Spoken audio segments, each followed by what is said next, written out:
His life was falling apart.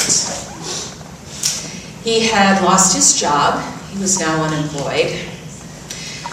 His finances were so bad, he was going bankrupt. He was going through a divorce. Just about everything that he had in his life had basically been ripped out from under him. And if we were to think about him today, we would think, wow, game over. That's just too much to overcome at one time. But he did overcome. He overcame, and from all of that chaos came an amazing new life. A life that he didn't know that he needed when that all happened. But afterwards, he could look back and see how it all played the perfect part. And in the end, he wrote a book about it. He wrote a book called Finding Yourself in Transition by Reverend Robert Brummett. He wrote this book after he went through all of that. He's a Unity minister. He was one of the teachers in seminary when I was there. So I got to study at the feet of the master of transition. And let me tell you, his book is powerful. If any of you are going through something right now, especially something really deep, I say, go to Amazon right now and order this book because we ran out in the bookstore after first service. But there will be more next week for those of you who look at the bookstore, so we will have more. This book has been close to my heart for at least 20 years since I went through my divorce, which was one of the darkest times in my life. And what I know from Robert's story and from his book and his life and following our teachings, I know that we get through these tough times, but they do exist. And when I think about how it is that I can come through these tough times, I think that it helps to study the tough times in the good times. Partially, that's what the good times are for. It gives you a break from the challenges of your life, because let me tell you, when you're in the middle of one of those moments, that is not the time to study. Because you feel as a victim, why did this happen? You're not in the place. If you are, that's great, because you've probably started to move out. So if you are not in one of those times right now, congratulations, lucky you. Take out a pen and paper and start writing some notes to remind you the next time you face one of those other times. And if you are going through one of those really dark times right now, be gentle with yourself, love yourself, sit back and maybe one line will sink in, and whatever you do, don't judge yourself that you're not there yet. Because there is a lot that life throws at us. How many of you have skipped the major lesson part of life? Anybody here not had a major lesson that taught you something? A major loss? Even Christopher, who's probably the youngest person in the room, has probably had something in his life. So we've all had it. Guess what? It's universal. Yet we keep thinking that something went wrong, that it shouldn't have happened. But if it happens to all 6 billion of us, maybe that's part of the agenda. Maybe this is how it goes. And when I read a book like Robert Brummett's, coming from a Unity minister who admitted he was depressed and there was a dark time, wow, that gave me a lot of relief. Oh my gosh, I must not be the worst person in the world. Maybe just the second worst person in the world, or the third, but okay. Even a Unity minister who has studied this stuff for many years is still having it happen. And then a good friend of mine, Martha Creek, taught me this lesson. She taught me about the wheel of life. Who knew? Nobody told me. There is this wheel of life, and it goes like this, amazingly so. The wheel of life goes like this, and you ride it. And so sometimes you are at the top, and sometimes you're at the bottom. And then when you come out of the bottom, where do you go back? To the top. Well, sometimes we feel like we go like this a lot. A little bit. But you always end up coming around. Or if part of your life is down here, another part of your life may be up here at the top. But this is what gets our focus, these down times. And that's why when we're on the upswing, is when you need to be studying and practicing so that you have this reserve when these tough times come.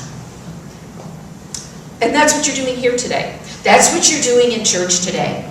That's what you're doing when you take a class, when you read a book, when you work with a counselor. You are studying and going deeper when you have the capacity to do so that when you reach the bottom part, you've got something that can kick you back up to the top. And so it means that it doesn't mean that this goes away. It shifts it. It changes it. You may go down here less. You may stay less long. It may be less intense or not. But having these tools is how we get through the tough times. It's using the easy times to strengthen our tools. Like an athlete, when they're injured is not the time that they go to the gym. There might need to be a rest, but when they're healthy, they continue to build these muscles and strengthen them. That's what we're doing spiritually. And this is our 5th Sunday talking about the basic principles of unity, the core teachings of unity. And we have talked about the 12 powers 2 weeks in a row, along with lovely Nancy, who's here with us again today. She shared that with us. We had Reverend Tom talking about will. We've talked about what God really means in our life. God, the presence everywhere that is also me. And so when we have that solidified in us, it's a little bit easier. Yet when those times come, sometimes it feels like those tools just run away.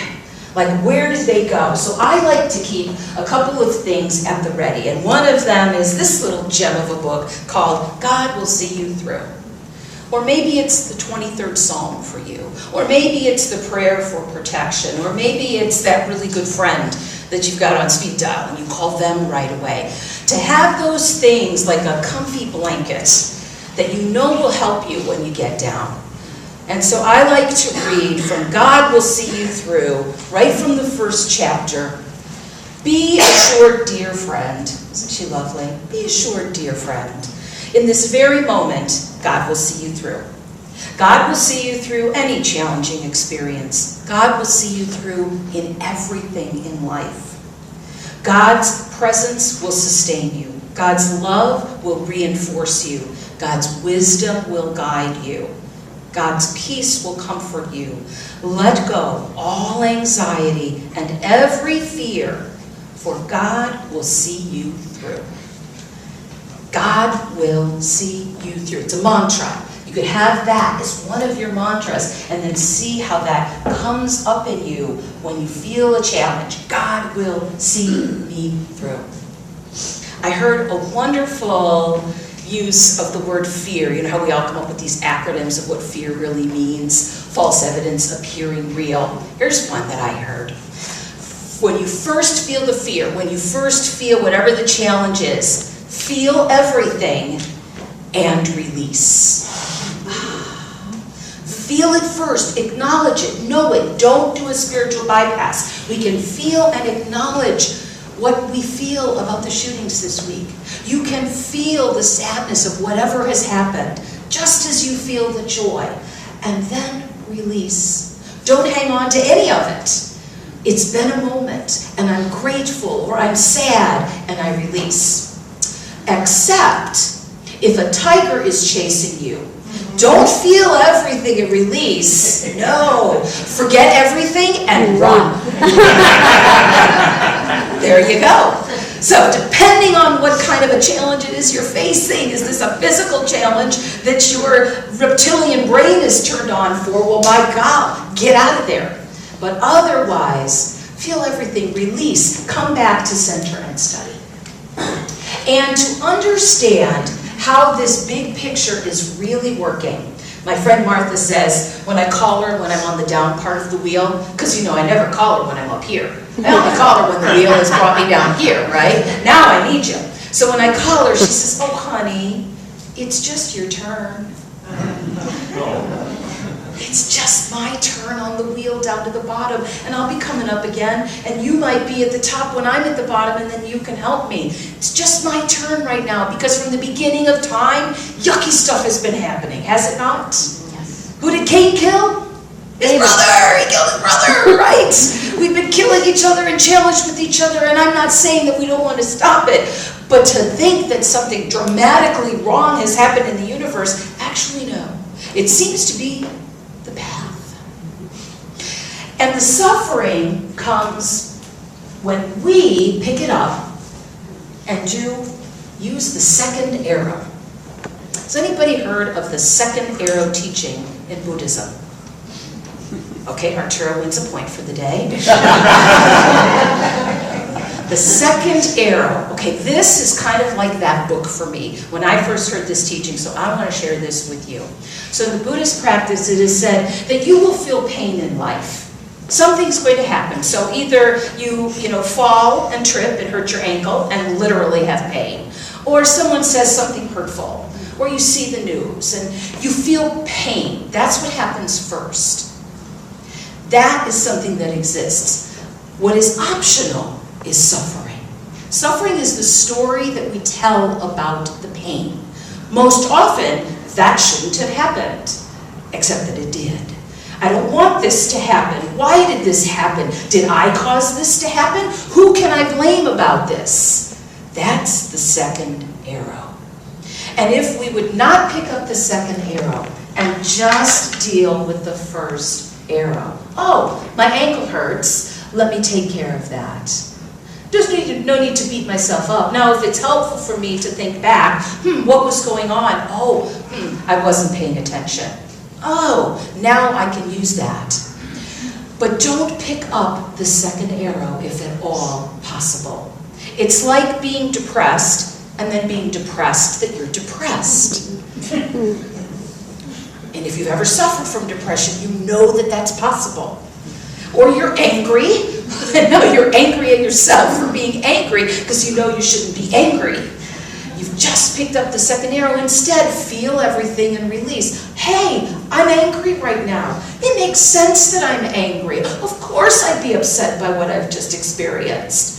Let me give myself some compassion, and now let me figure out what is mine to do. And what I don't need to do, though, is pick up this second arrow and start hurting myself. Especially when I'm in the middle of something big. That is not a time to metaphysicalize yourself.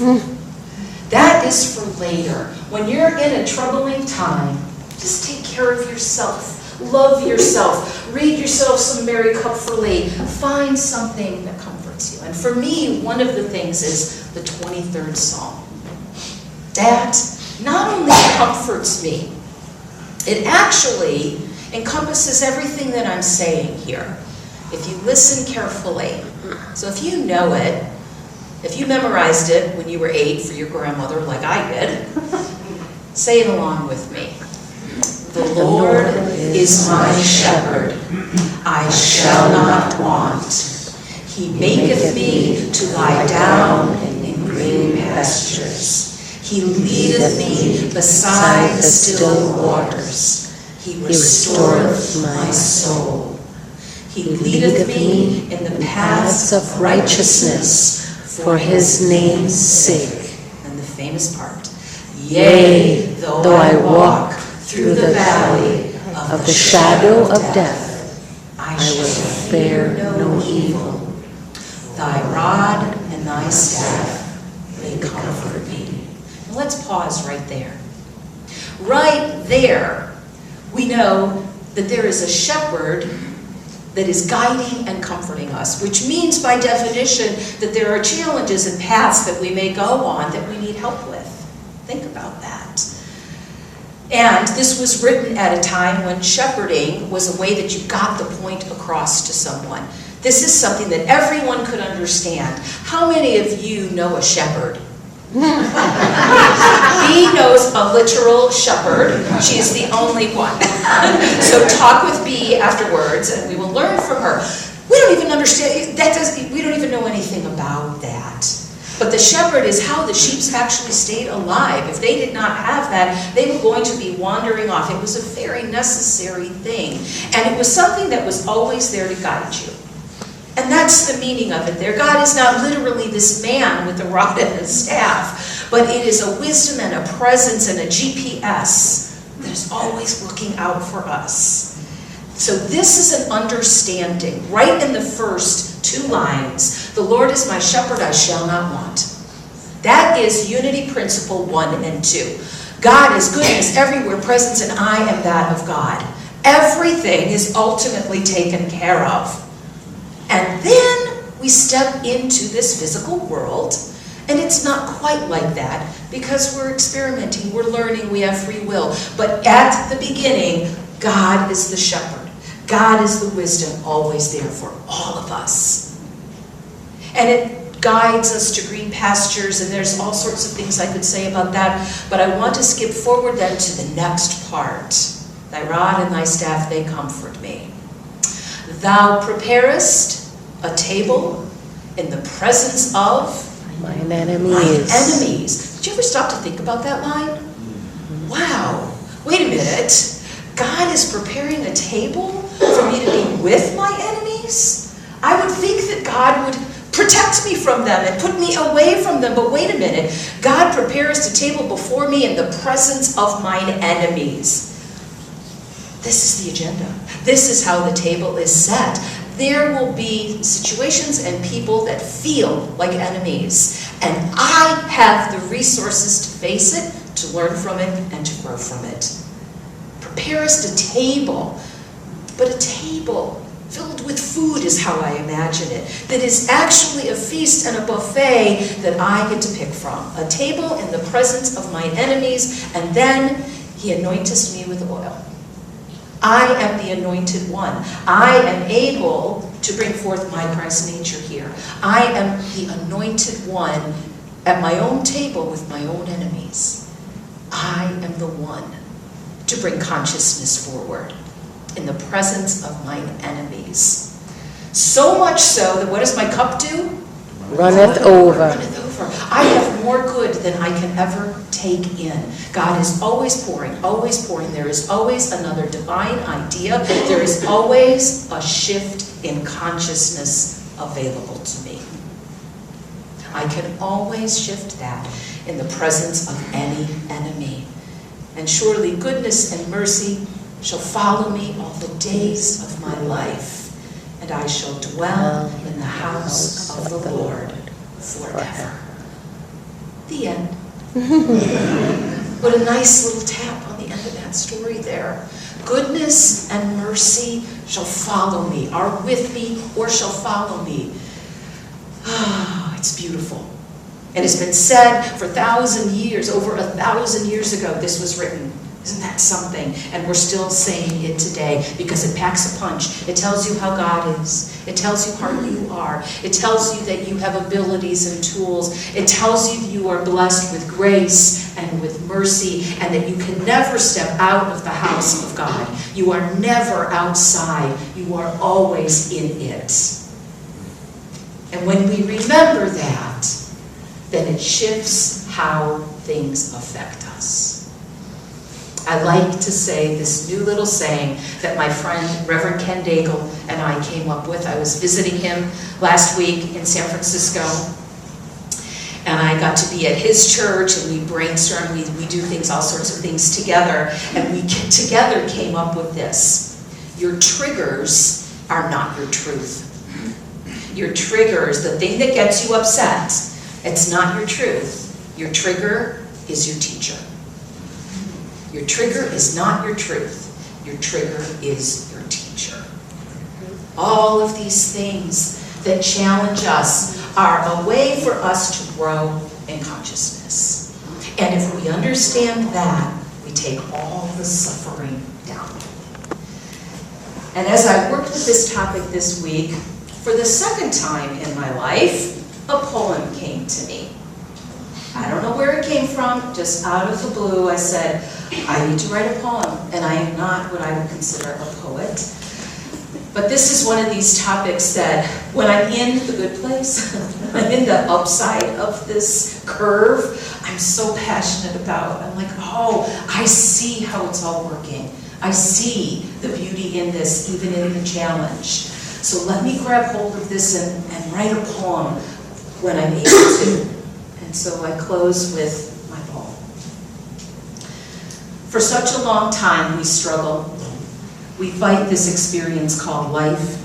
We love when it feels good. Life is beautiful, we say. But when a challenge comes our way, life is horrible, is what we say. We repeat this cycle endlessly. We're up, we're down. It goes round and round. Why does God do this to me? I want it all to just be happy. But that's not how it works. That isn't the agenda. Everyone goes up and down. We don't live a straight line. We get to experience so much more. We get to know the sweet relief that comes after a hardship passes. The first day we breathe fully after having a cold. The day that we finally feel strong after a divorce. Getting a job offer after being laid off. Finding medication that finally lifts the depression. None of that is possible without the challenge. This is what shows us what we can do, what lies deep within that gets us through. This is simply the way of it. Why? No one fully knows, but this is how every life goes. Joy and pain, laughter and tears. Nothing's wrong. We did not fail. What use to call it all bad? What use to bemoan what has always been? How much freer to accept the way of it, to become a student of how to ride the waves. So, is it fair? Who's to say? At least for now, life is this way. Easy and sweet, then difficult and hard. Repeat, repeat, repeat. And as we look, we start to see there is in fact a real beauty, a life that is a tapestry. Light and dark now make a story of a life that is just perfect for me. And so it is. I invite you into this sacred time, into a space of meditation with those in this room and those across the country sitting in Unity churches at this hour, meditating at about this same time.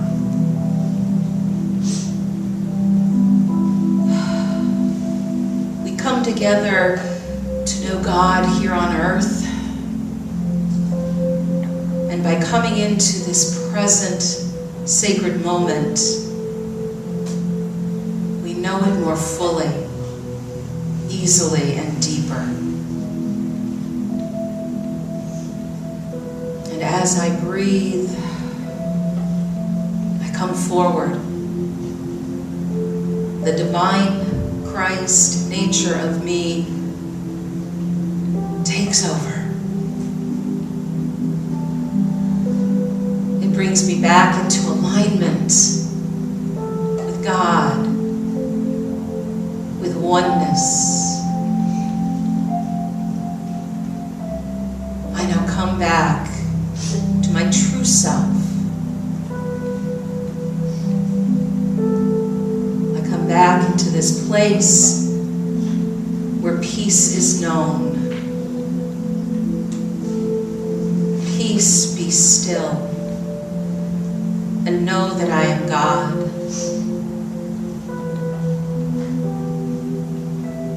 I know this now. I practice, I remember. This is truth. This is what lies underneath everything. This is the substance of God. I am one in it now. I am one with all those in the room holding this space. And I am one with all beings. I feel that connection. I strengthen that bond by sitting for this time in the silence, in the knowing of the ultimate reality of God in the silence.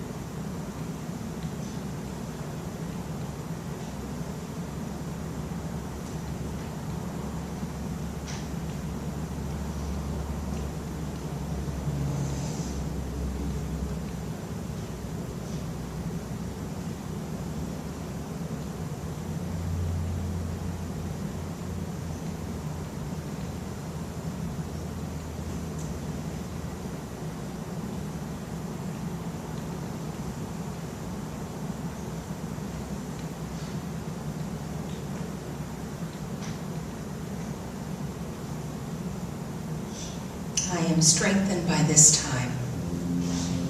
I have been transformed by the renewing of my mind. My consciousness has been uplifted to a higher place. And as I go forward, I bring this new awareness, this new sense of peace,